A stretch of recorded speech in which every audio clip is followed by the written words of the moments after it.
Le hasard est une hypothèse créée de toutes pièces par l'être humain. La nature ne connaît pas ce qu'on appelle le hasard. Je dis que c'est très puissant ce livre. Ça va changer. En fait, ça vous transforme. Vous comprenez tellement de choses quand vous lisez ce livre. Je poursuis. Il dit donc qu'il se sert des enseignants et du système éducatif pour pouvoir accéder et avoir des gens sous sa domination, en sa possession. Comment est-ce qu'ils amènent? Il dit à l'école, on apprend aux enfants tout, l'éducation. Comment est-ce qu'ils peuvent acquérir des connaissances? Mais on ne les apprend jamais, jamais à savoir ce qu'ils veulent exactement dans la vie. On ne les apprend jamais à préciser de manière exacte ce qu'ils veulent dans leur vie. C'est pourquoi quand ils grandissent et qu'ils finissent leurs études, ils sont incapables de te définir exactement ce qu'ils veulent dans la vie. Si vous leur demandez, ils vous diront juste qu'ils veulent réussir, qu'ils veulent être riches, qu'ils veulent être à l'abri du besoin, c'est tout. Sans avoir un but précis, sans savoir exactement quel est l'objectif de leur vie et ce qu'ils veulent réellement. Parce que ces gens, quand ils finissent leurs études, n'ayant pas de but bien précis, ne sachant pas ce qu'ils vont faire avec leurs connaissances, ils se mettent donc à chercher un boulot, juste de quoi faire. Et donc, ils n'ont pas la capacité d'utiliser tout leur cerveau. Ils ont juste besoin d'un emploi qui vont leur permettre d'avoir un salaire, le strict minimum, pour pouvoir manger. Et c'est ainsi qu'il les entraîne à dériver. Il dit encore qu'il utilise les parents, nos propres parents et nos proches.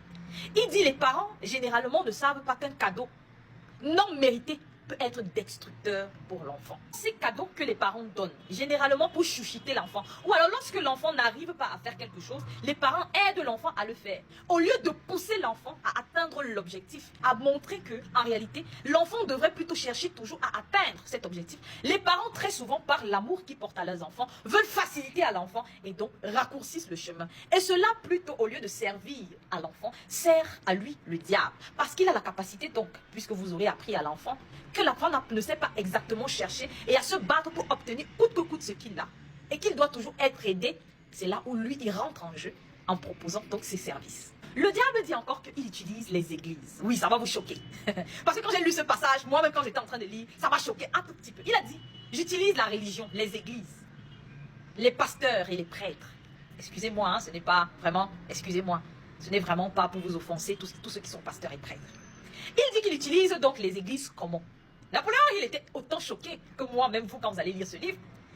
Il dit, mais comment? Alors que les églises sont censées te combattre, sont censées être ton ennemi. Il dit, non, ce sont mes amis et ce sont mes serviteurs. Je les utilise comment? Ils enseignent au peuple de me craindre. Ils sont donc trop occupés à me craindre.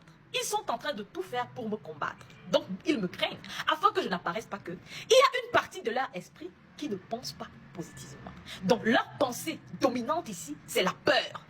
Et c'est ainsi que je parviens à rassembler donc tout ce peuple. Au lieu d'entraîner le peuple à penser positivement, au lieu d'entraîner le peuple à avoir la foi et être plutôt concentré sur ce qu'ils veulent dans la vie, ils sont plutôt concentrés à me craindre. Et d'où, en réalité, ils sont mes serviteurs que mes combattants. Je n'ai pas peur d'eux. Oh là là. En fait, c'est très fort. Quand Napoléon Hill donc lui demande, comment faire donc pour éviter tout ça? Comment faire pour ne pas dériver? Est-ce qu'il y a des gens qui parviennent à ne pas tomber dans tes filets? Le diable dit oui, bien sûr. Puisque je vous ai dit, je contrôle 98% de la population mondiale. Alors les 2% sont ceux que je ne peux pas faire dériver. En réalité, il m'est impossible de leur faire dériver. Napoléon Hill lui demande alors les qui? Il dit, les gens qui ne dérivent pas sont des gens qui ont une foi inébranlable. Parce qu'il dit que la foi, c'est l'absence de toute pensée négative.